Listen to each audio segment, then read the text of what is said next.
Welcome to Brazos Matters. I'm Jay Sokol. So no matter if you've lived in Aggieland for a lifetime or you're just here for a few years to get an education, chances are that you've had friends or family come visit. And if those visitors stayed any length of time, I'll bet there was a point when you asked yourself this question: what is there to do in this town?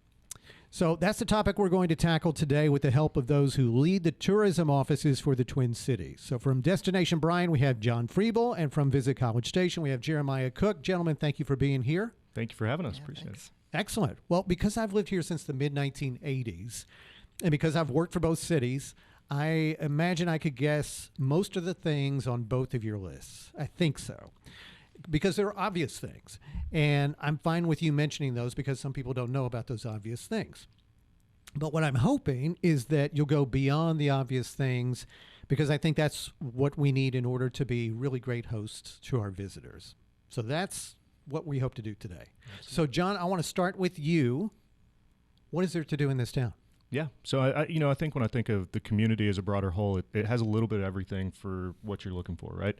It's a big enough community that you have all the amenities that you need, and it's still small enough that you can get to where you want to go and experience those things. You know, looking at it from Bryan specifically, of course, we lean heavily on our downtown experience. It's kind of the arts and culture hub and the vibe of what Bryan has to offer. And downtown alone, of course, which is kind of the main primary thing, is retail, restaurants, live music, entertainment. We have a ton of events coming to downtown as well that bring people down there and create a space to engage with. And we have new businesses coming in all the time. Beyond downtown, and we can dive in later if that's the intent to the details, but beyond downtown, one of the things that I think is undervalued, especially when I was a student here, was some of the outdoor experiences. I know College Station has some as well. I didn't realize Lake Bryan, being as close as it is, and having some outdoor amenities. It's got hike and bike trails. It's got the lake that you can get into. You can do kayak rentals. So all of that's right here 10 minutes outside of town, and part of this experience, part of this community that I think most people don't realize off the top of their head. And then you look at some of the newer spaces. Lake Walk, for example, is a great way to engage, again, in the outdoors, but then have kind of that high-end experience as well with great restaurants, Stella Hotel when visitors are coming in. Great coffee shops for students, right? We understand that they want to find places to study. A lot of great coffee shops within Bryan as well. So, you know, it's kind of a mix. And then if you're over 21, we have some of those experiences for you as well. Messinahoff is one of the top volume producers in wine in the state of Texas, and so that's a great opportunity.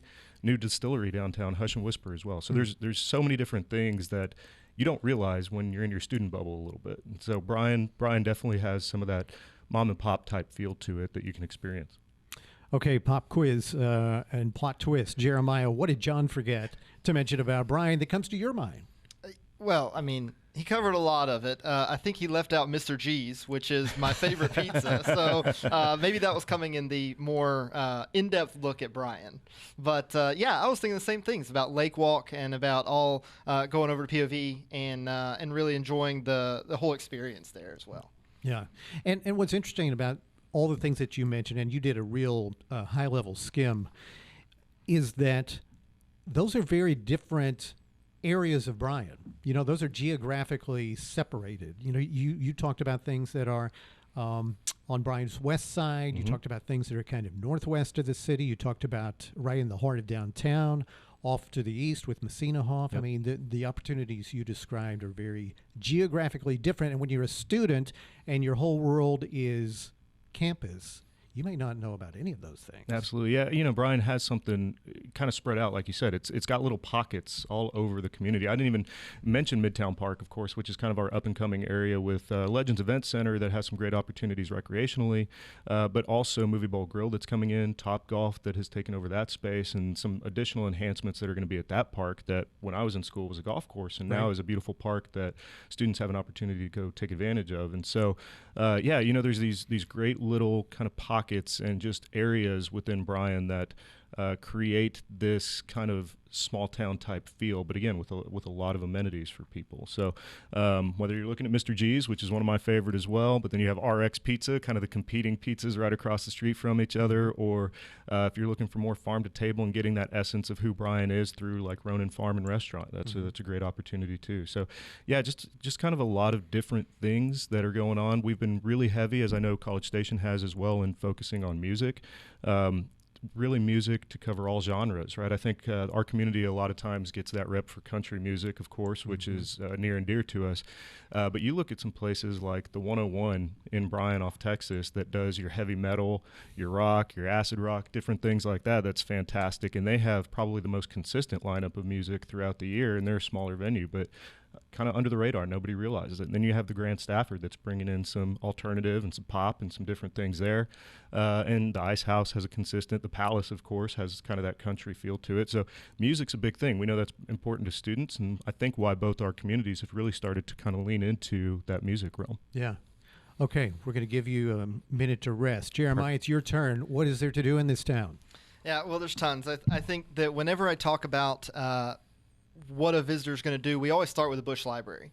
There's only 14 some odd presidential libraries in the country, and the fact that we have one of them here in what would not be considered a Tier 1 community, I think is really special. And when I moved here, I'm a transplant myself. When I moved here, I said, this must be where every second grader goes on a field trip.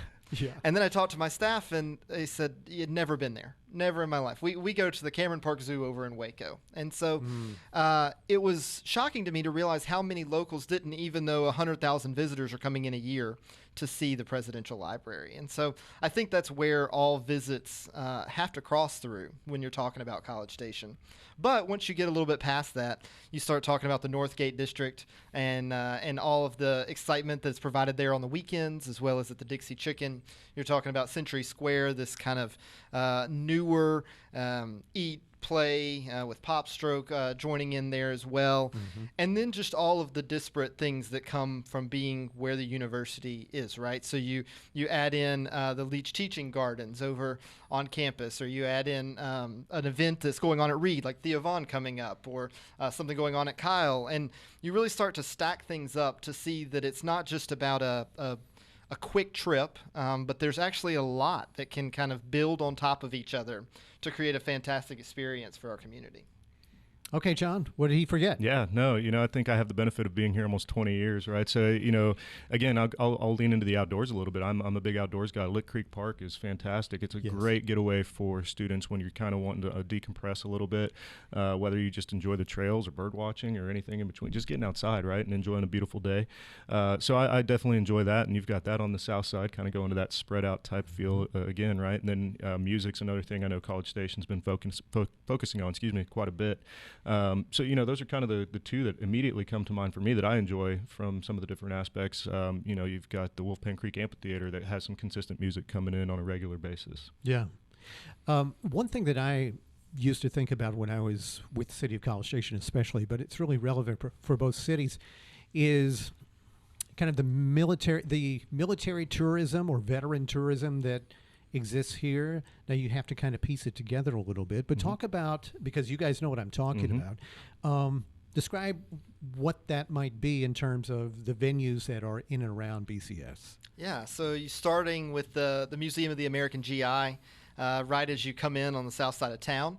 And that experience out there is really, it's unique. And it's something that, as we talk about things that maybe people don't think of initially, your eyes are drawn to the big red barn right next door and often miss the tank that's sitting outside of the building next to it, right? Big red barn being Santa's Wonderland.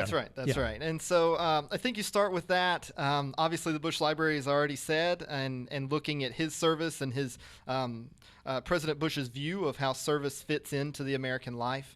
And then you have the Veterans Park Loop there, the Brazos Valley Veterans Memorial, that really walks through all the different wars that we've been in, the effects they've had on the Brazos Valley, but also really gives a really wonderful honor to all of those that have served. Yeah, and then continuing to extend that even, north into Bryan, you've got some different opportunities. We've got a Vietnam-era helicopter downtown that you can come and check out. There's a war memorial as well near downtown. The Carnegie History Center has a lot of the local type of history as it relates to the military here. The Hoods Brigade for a number of years has done their reunion here, and they have some interesting tidbits there. And then you look out at Rellis, of course. That used to be the Bryan Air Force Base. And so there's some aspects of even just kind of seeing history still today continue to develop with what's going on with the military out at Rellis, right? So a lot of cool ties from this community beyond just what's on campus with Sanders Corps of Cadets Museum, right? Yes. I was going to say there are some destinations on campus that would fit into that very well. And even if you want to go north a little bit to Hearn, to Camp Hearn, the former POW camp there, which I've not visited, but I would really like to. But I think all the things you just described fit together really well. Sure. Talk about some other things that that students especially may not be aware of that exist here that are also affordable. You talked about some outdoor opportunities. Can you get more specific in things that may be right in line with a student's pocketbook? Yeah, so with us, we really prioritize a lot of events. For our organization, we're responsible for putting on events, but also bringing events in. And so First Friday is one of those that we still are shocked by the amount of people that have said they're not familiar with First Friday or never been. And that's the first Friday of every single month. It's a free opportunity to come downtown. We have anywhere, depending on the month, from 5,000 to 10,000 people, and it's a great way to interface with the community. You have a lot of nonprofits that come out, including a lot of A&M organizations that just are showcasing what they're doing, the good work that they're doing. But then you also have free entertainment as part of that. You've got music and performances depending on the month. And so definitely the events side is where you can really find some real good value as it relates to something to do throughout the time here. The holiday events, I know both cities have their own holiday events. When we get back into November, December, of course, Lights On and the Christmas Parade in downtown, again, 2 great free events. So that's a huge piece of what we're focused on. Our philosophy is if we can engage with students the 4 years that they're here in town, they become our future visitors, and they become advocates. Bryan looks a lot different than it did in the 70s, 80s, 90s, early 2000s when I was here, and we're all about trying to change that perception. And so I think a lot of times perception's everything, and a lot of current students are getting that perception from their former students that are parents, right? And just our attitude is, have you changed since college? Well, so have we. And kind of taking that tact. And so we try to do that in everything that we do. Another kind of cheap alternative to just experiencing a little bit more. We've got a taco trail that we've launched in Bryan. We are a very diverse community, and we have more than 40 taquerias that are listed on this taco trail. You can go and download the Banduego app, and it leads you kind of on a tour of all the different types of taco places, and you can win prizes along the way. So, tacos are some of the cheapest food that you can buy sometimes, and so it's a great way to explore some new places and find some hole-in-the-wall type spots. Have you tried all 40? I have not. No, we do have prizes as people progress through and add to their taco repertoire, for lack of a better term, I guess. But I have not. We've had probably 5 or 6 people that have completed. I think it's all 48 now. Wow. And anytime somebody else opens, we add them to it. So it's kind of evergreen. 48. It's a lot. Yeah, it's a lot. I think there was somebody that tried to do it in about 2 weeks one time. That's a lot of tacos in a 2-week period. And I'm from the Valley. I'm from down south in Harlingen, and that's a lot of tacos. Hopefully some breakfast tacos are mixed in there somewhere. Yeah. You can get them all times a day. There's some late night spots too. You have to have a young person's constitution to be able to handle I can't do that anymore. That is a brisk pace. Okay, Jeremiah, what about in College Station, sort of from a student's point of view and maybe financially more in line with what they could do? Yeah, for sure. So I think that I was actually talking to our team this week, asking like, what did you not know about until you started working here, right? And one of the things that came up that I thought was really interesting was Stage 12 with Brookshire Brothers. There's constantly events going on there, and I think that people don't recognize, because they see, maybe they see the gas out front, or they know what Brookshire Brothers is as a grocery store, but don't realize the event venue that's outside, the place to study that's there, and the constant, there's every night of the week, it seems there's music, there's movie nights, all going on there right off of campus here. Yeah, that's strange to have something like that at a grocery store, right. but it's really nice. It is. It's a nice facility. Yeah, it's really cool, and it's something that's unique to our community. Oftentimes everybody has a Walmart, everybody has a Chick-fil-A, right? Like, how do you differentiate yourself? And that's one of those things that not a lot of folks have. And so I think that's really cool. Lots of other opportunities. You can't you can't talk about affordability without skipping over Northgate. That's kind of known to be, it's a college district. Is where it kind of started at. And now it's evolved into this historical place that people are traveling in, that people know from miles around about the Dixie Chicken and about these other establishments that have been there for a while. And not only are they known for the really cool vibe that's there, but that it's also generally really affordable when it comes to, if you're comparing it to going to Houston, Austin, or Dallas. So I think it's a really fun place to be. And then you start talking about the outdoor things as well with Wolfpen Creek and with Lick Creek, and being able to be in the city where you have all the amenities that you need, but get away from it all and actually breathe a little bit and relax, I think is really critical, and something that's really cool about being this a tier 2 or tier 3 city is that we have the opportunity to have everything we need and also to step away from it for a moment. Yeah. Singling out the Dixie Chicken, the reason why I think that makes so much sense is because it is a destination, because people hear about it who maybe aren't affiliated with Texas A&M, but if they're coming here, they're like, oh, you got to go there. But if you were a student here back in the day, the magic of that place is you walk into it today, and the Ganter sisters have done a marvelous job of keeping it the way it was. So it's like a time machine, walking back in and being able to feel like you did back when I was in school in the 80s and early 90s. So yeah, and it's family friendly as well, right? Yeah. I mean, when it's not just about students on a Friday night, but it's about a family going to grab lunch there after church. I actually was talking to somebody the other day about that. So it's one of the few places where I feel like multiple socioeconomic backgrounds and multiple age groups all feel welcome and all feel at home there at the Dixie Chicken. yeah. So if you just tuned in, I'm Jay Sokol. You're listening to Brazos Matters. Our guests today are John Friebele from Destination Bryan and Jeremiah Cook from Visit College Station. And we're trying to solve the problem of knowing what in the world there is to do in this community when your family and friends come and visit. So you talked a little bit about the taco tour, because I was thinking about food tourism. So if you guys have more to talk about there. And also, especially in Bryan, at least I think about it in Bryan before I do College Station, about architecture tourism as well, because there's some interesting historical structures, not just in downtown, but in the East Side Historical District with the homes there. But talk more about food or architecture, anything else that may be kind of a genre that I'm not thinking about. Yeah. I think with the food side of things, we've got some great local spots. And I think that's one of the keys that when we talk about Bryan that we try to pride ourselves on is you're going to walk in and talk to the owner who's behind the front desk that's cooking your meal, right? There's an argument as to who's got the best burger, and I know there's several good places in town. Top of the Hill out there by Lake Bryan is a fantastic spot.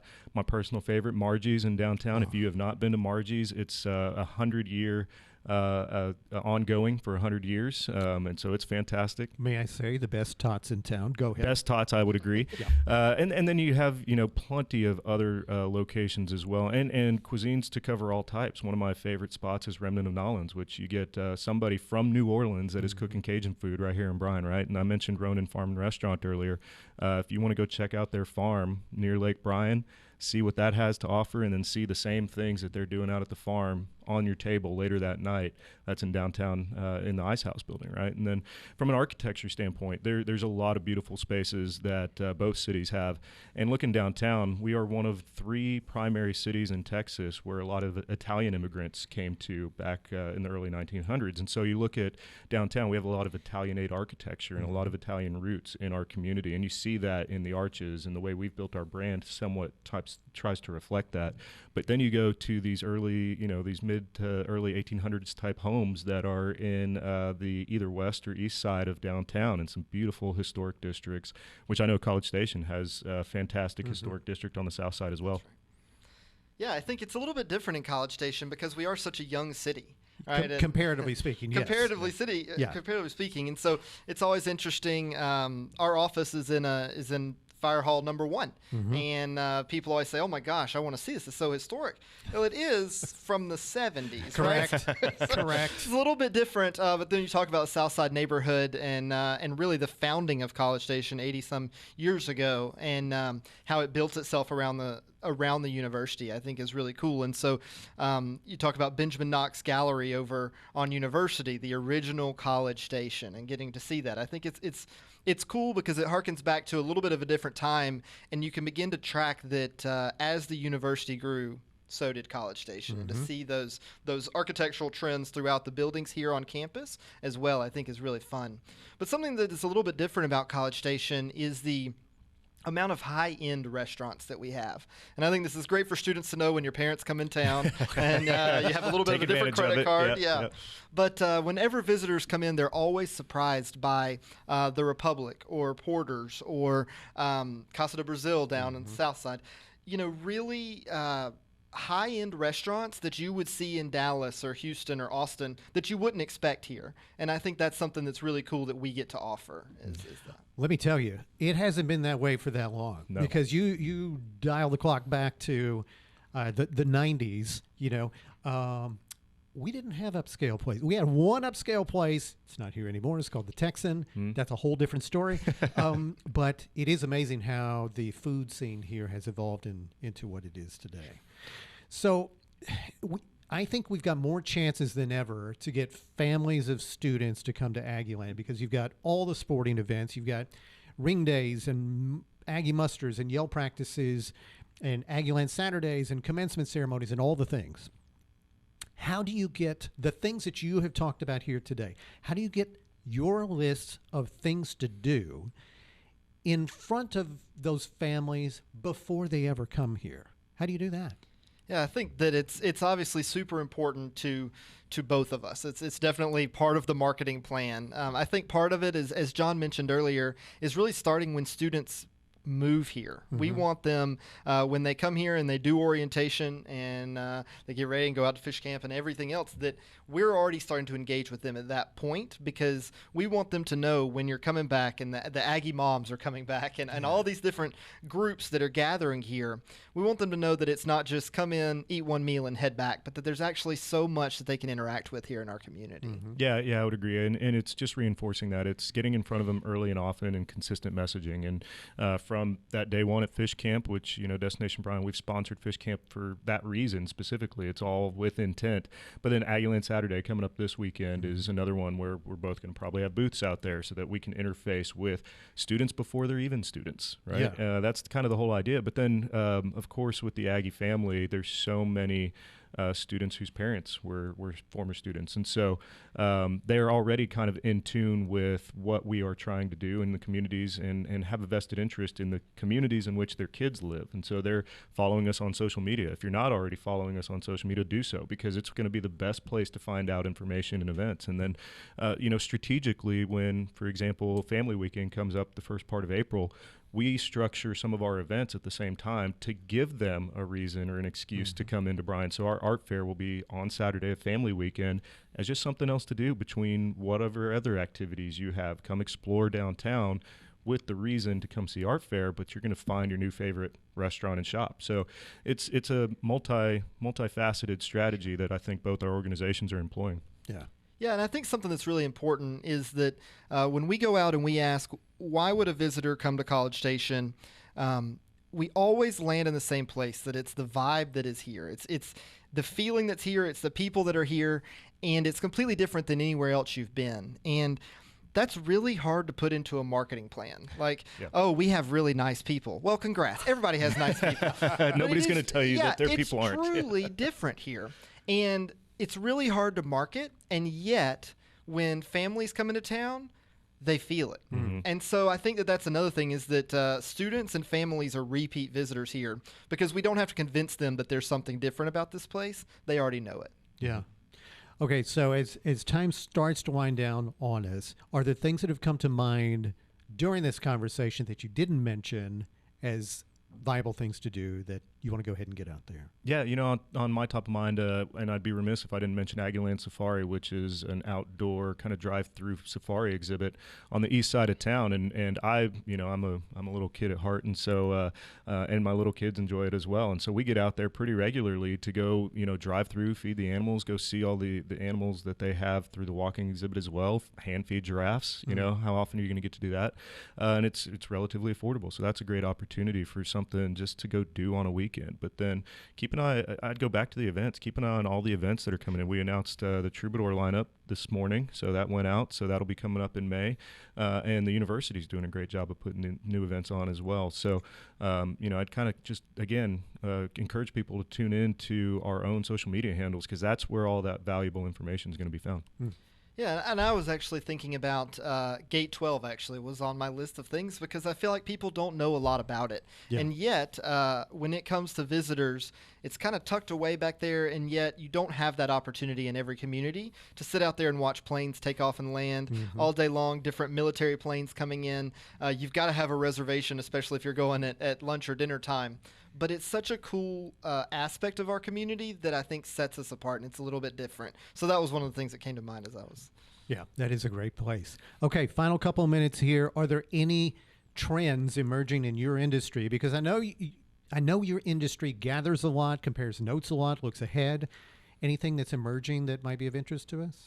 I think we're all focused on the way that technology continues to change how we interface with people, how we engage with them. Of course, AI is such a big conversation right now and implementing that. But I think, in terms of relative to your audiences, our organizations have taken a hard look since 2020 internally and said it's about the people in our community. That's why we're bringing visitors in. Yes, we use visitors and enjoy every dollar that they spend, but we bring them in to impact the quality of life that our residents see. Yeah. And ultimately, I think which has been a big shift, I think that's kind of the trend that we're seeing in our market specifically. Real quick, I think it's an ever-evolving trend, but it's one that has been a mainstay for us for years, is sports tourism. Yeah. You can get out and check out some incredible top-end talent from youth to adult sports here in Bryan College Station.